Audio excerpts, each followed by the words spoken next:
Hello बच्चों। आज हम चालू कर रहे हैं हमारा फिजिक्स का नया चैप्टर जिसका नाम है इलेक्ट्रिसिटी। इलेक्ट्रिसिटी चैप्टर के अंदर हम किन किन चीजों के बारे में पढ़ेंगे। हम सबसे पहले पढ़ेंगे चार्ज क्या होता है, वोल्ट क्या होता है, पोटेंशियल डिफरेंस क्या होता है, ओम्स लॉ,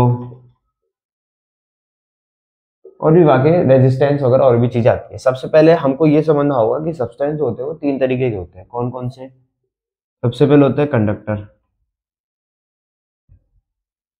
दूसरे होते हैं इंसुलेटर्स, तीसरे आते हैं सेमीकंडक्टर।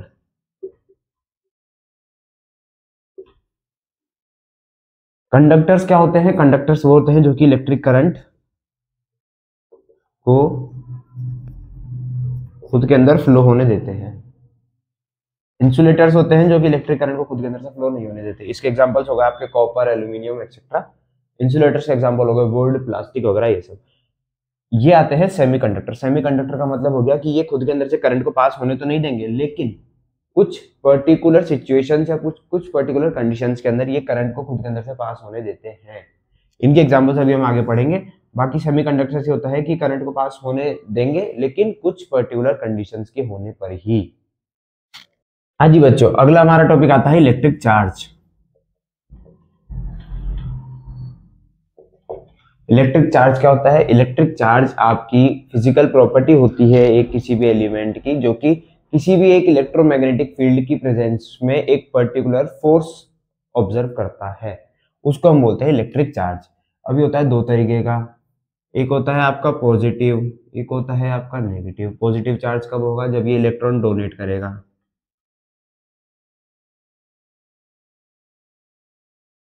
नेगेटिव कब होगा? जब इलेक्ट्रॉन गेन करेगा। तो ये दो तरीके के होते हैं चार्ज। अब हम पढ़ते हैं चार्ज की प्रॉपर्टीज के बारे में। सबसे पहली प्रॉपर्टी होती है इसकी एडिटिव। एडिटिव का मतलब हो गया कि जब भी मुझे कितने भी चार्ज हो, मुझे उनका सम निकालना है, तो मैं उन सबको अगर टोटल ऐड कर दूंगा तो मुझे सम मिल जाएगा। जैसे कि अगर मेरे पास तीन चार्ज है, C1, C2, C3, या फिर Q मान लेते हैं, तीन चार्ज है और मुझे अगर टोटल चार्ज पता करना है तो मैं डायरेक्ट इन तीनों को ऐड कर दूंगा तो मेरा चार्ज आ जाएगा Qn। ये होती है सबसे पहली एडिटिव प्रॉपर्टी। दूसरी आती है कंजर्वेटिव,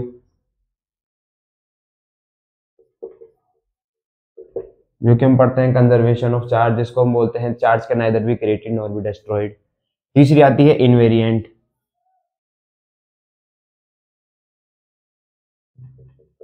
इनवेरिएंट वो होती है कि चार्ज की वैल्यू हमेशा सेम रहेगी, चाहे आप उसे किसी भी टेम्परेचर पे ले जाओ, किसी भी पर्टिकुलर एनवायरनमेंट में ले जाओ, चार्ज की वैल्यू हमेशा कांस्टेंट रहेगी, सेम रहेगी regardless of speed. Quantization of charge. Quantization of charge के अंदर सीधी सीधी बात यह है कि इसके अंदर आप चार्ज को कभी भी 1.4.5, 3.2, 1.1 ऐसे नहीं लिख सकते। क्वांटाइजेशन का मतलब हो गया आपको एक प्रॉपर वैल्यू में लिखना होगा। इसको आप ऐसे ना लिख करके हमेशा 1 कूलाम, 2 कूलाम, 3 कूलाम, ये ऐसे लिख सकते हैं। सबसे मेन चीज होती है इसकी होती है यूनिट। सबसे मेन चीज चार्ज की जो यूनिट होती है वो होती है कूलाम, COULOMB, जिसको हम C से डिनोट करते हैं, चार्ज को Q से, सॉरी, चार्ज Q से डिनोट होता है। अगला हमारा टॉपिक आता है इलेक्ट्रिक करंट।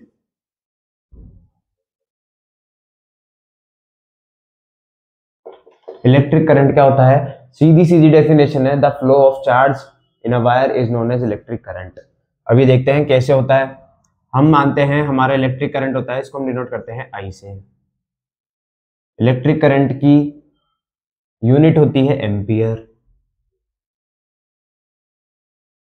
अब हम देखते हैं कि हमारी डेफिनेशन के हिसाब से क्या था, द फ्लो ऑफ चार्ज मतलब कि Q with respect to time. एक पर्टिकुलर टाइम में चार्ज जितना भी फ्लो होगा उसको हम इलेक्ट्रिक करंट बोलते हैं। तो ये हमारा फॉर्मूला बनता है इलेक्ट्रिक करंट का, Q/T, जो कि हम देखते हैं जिसके अंदर I हो गया हमारा करंट, Q हो गया हमारा चार्ज, और वो जितने भी टाइम में फ्लो करेगा उसको हम बोलेंगे टाइम। ये हो गई हमारी इलेक्ट्रिक करंट की डेफिनेशन। उसके बाद हम देखते हैं इसको मेजर किस डिवाइस से करते हैं। मेजर करने के लिए ये काम में आता है एमीटर। ये होता है एक डिवाइस जो कि हमेशा सीरीज में लगता है आपके इलेक्ट्रिक सर्किट के अंदर, जो कि बताता है कि कितना करंट या कितना चार्ज फ्लो हो रहा है एक टाइम के अंदर। अगला हमारा टॉपिक आता है पोटेंशियल डिफरेंस।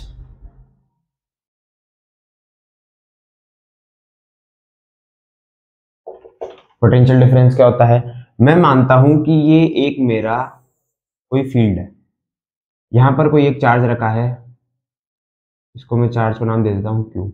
मुझे इस चार्ज को इस पॉइंट से उठा करके इस पॉइंट पे लाना है, इस पॉइंट से उठा करके इस पॉइंट पर लेके आना है। तो इस पॉइंट से इस पॉइंट तक उठा करके लाने में जितना वर्क डन होगा, जितनी एनर्जी लगेगी, उसको हम बोलते हैं potential difference. Energy required to bring a charge from one place to another is known as potential difference. इसकी यूनिट होती है वोल्ट, जिसको आप डिनोट करते हो किससे? जो डिवाइस यूज होता है इसको मेजर करने के लिए वो होता है वोल्टमीटर, जो कि हमेशा आपके पैरेलल लगता है इलेक्ट्रिक सर्किट के अंदर। अब वोल्ट की हम देखते हैं, हमको फाइंड आउट करने का तरीका। हमने डेफिनेशन देखी थी, work done required to bring a charge, मतलब कि वर्क डन, तो वर्क डन को हम लिखेंगे W, और चार्ज को क्या लिख रहे थे? Q। तो हमारी इसकी डेरिवेटिव क्या आई? V is equals to W upon Q। ये बना हमारा फॉर्मूला किसका? वोल्ट का, पोटेंशियल डिफरेंस का। अब हम इसको चाहे तो वर्क को क्या लिखते हैं? वर्क की यूनिट क्या होती है? जूल, और चार्ज की कूलाम। हम इसको ये भी लिख सकते हैं कि volt is equal two joule upon coulomb, J upon C, जो कि इसकी यूनिट होती है। यूनिट सबसे ज्यादा इंपॉर्टेंट है, इन सारे टॉपिक्स की यूनिट याद रखना बहुत ज्यादा जरूरी है। अगला आता है हमारा ओम्स लॉ। ओम्स लॉ क्या कहता है? ओम्स लॉ की सीधी सीधी डेफिनेशन है, Ohm's law states that the current, हमने यहां माना करंट I और यहाँ वोल्टेज, ये कहता है the current is directly proportional to the voltage across a conductor at a constant temperature. मतलब कि जो आपका करंट होगा वो हमेशा वोल्टेज के डायरेक्टली प्रोपोर्शनल होगा। मतलब कि हम इसको ये भी लिख सकते हैं कि V is directly proportional to I। और जब हम यहाँ से प्रोपोर्शनलिटी का साइन हटाएंगे तो हमारा ये फॉर्मूला बनता है V इक्वल्स टू IR। इससे आप वोल्ट की भी वैल्यू निकाल सकते हो, करंट की भी निकाल सकते हो, रेजिस्टेंस, ये R होता है रेजिस्टेंस, इसकी भी वैल्यू निकाल सकते हो। रेजिस्टेंस क्या होता है? Resistance is the property of conductor which opposes the flow of current, जो कि करंट के फ्लो को रोकता है। तो आपका करंट और रेजिस्टेंस का जो भी प्रोडक्ट होगा वो हमेशा वोल्ट के बराबर होगा, ये बताया हमको ओम्स लॉ ने। अगला टॉपिक हमारा आता है रेजिस्टेंस। रेजिस्टेंस क्या होता है? रेजिस्टेंस एक कंडक्टर की प्रॉपर्टी होती है जो कि करंट के फ्लो को रोकता है। मतलब कि अगर हम इसका बेस्ट एग्जांपल मान के चलते हैं, एक हमारा है पाइप, पाइप जिसके अंदर से हमारा पानी फ्लो होता है, यहाँ पर इसके अंदर कुछ कचरा फंस गया। कचरा फंसते ही अगर इस कचरे की जितनी, ये कचरा जितना एरिया ऑक्यूपाई करेगा, यहाँ से वाटर जा रहा है तो कुछ ना यहाँ पर वाटर की क्वांटिटी पर फर्क पड़ेगा, क्योंकि ये वाटर के फ्लो को अपोज करेगा।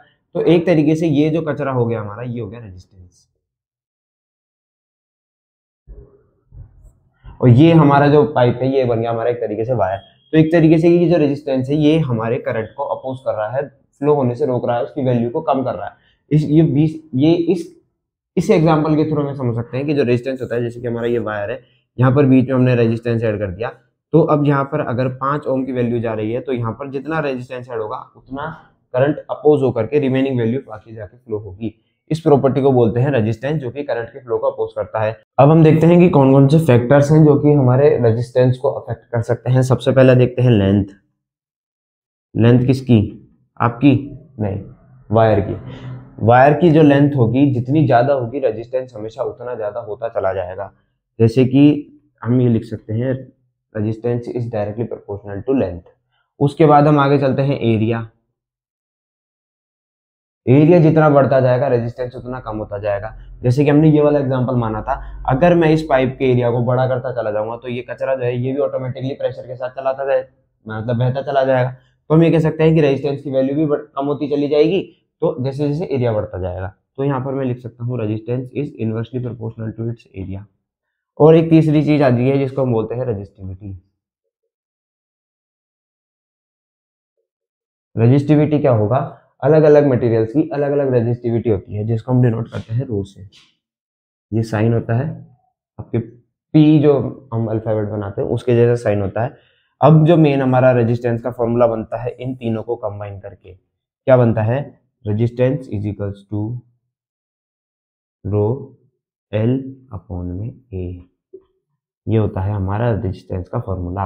कई जगह आपको रेजिस्टिविटी पूछ लेगा, रेजिस्टेंस दिया हुआ होगा, लेंथ पूछ लेगा, एरिया पूछ लेगा, अलग अलग चीज पूछ सकता है, मगर आप इस फॉर्मूले की हेल्प से सारी चीजें निकाल सकते हैं। आगे हम चलते हैं हमारे रेजिस्टेंस के कनेक्शंस के ऊपर, जो कि सबसे पहला होता है सीरीज के अंदर, किसी भी सर्किट के अंदर।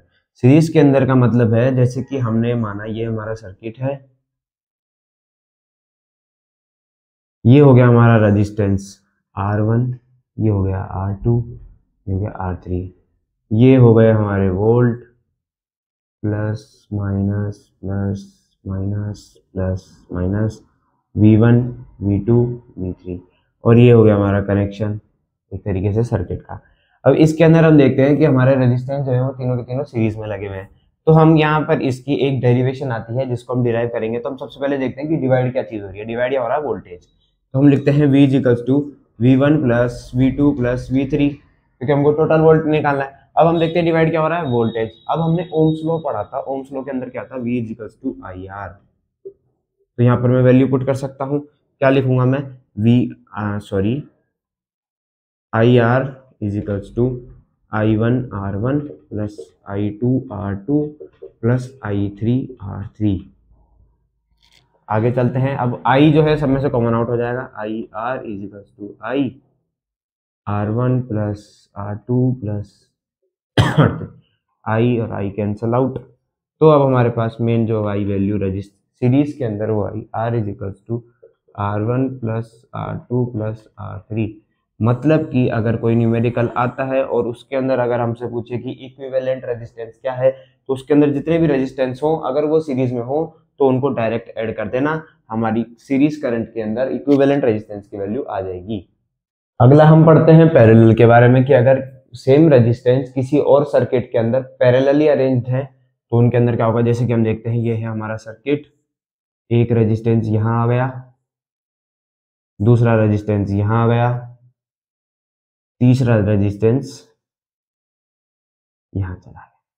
ये हो गया हमारा R1, ये हो गया हमारा R2, ये हो गया हमारा R3, और यहाँ पर से हमने इसको जो दिया करंट सेम वोल्ट हो गया, यहाँ आ गया हमारा वोल्टेज प्लस माइनस, और ये हमारा सर्किट आगे चला गया।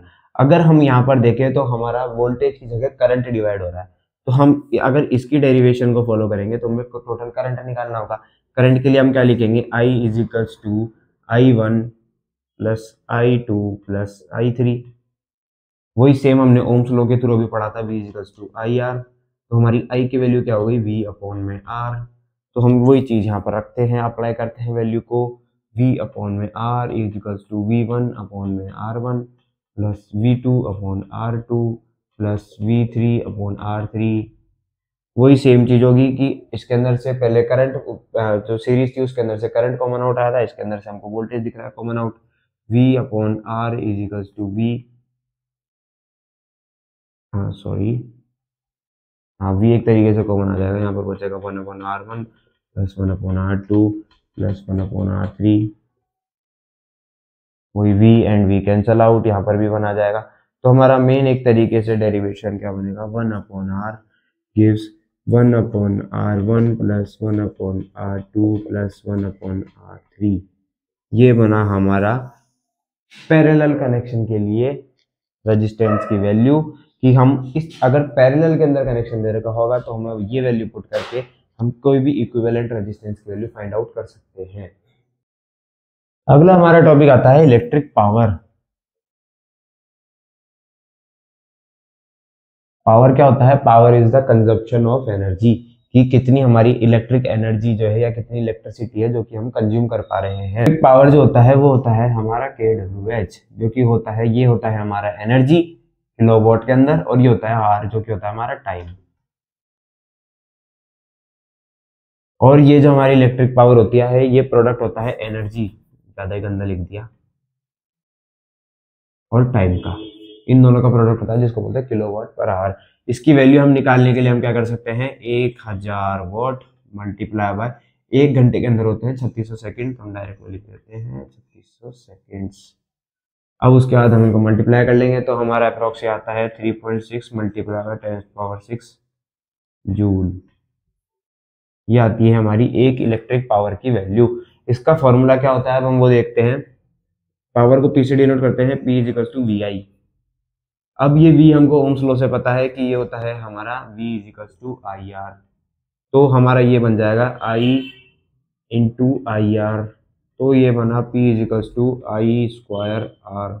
ये होता है हमारा पावर का फॉर्मूला जो कि हम न्यूमेरिकल्स के अंदर यूज कर सकते हैं। क्या, P is to I square are.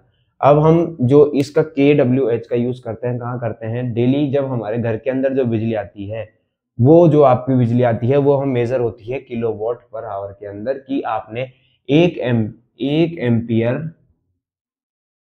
एक एम्पियर 1 वोल्ट करंट के ऊपर कितना यूज करा, वो होता है 1 वॉट की वैल्यू। 1 वोल्ट इज टू 1 वॉट। वोट होता है जो आपकी एनर्जी होती है जिसके अंदर हमारा जो करंट होता है वो मेजर होता है 1 वोल्ट के ऊपर।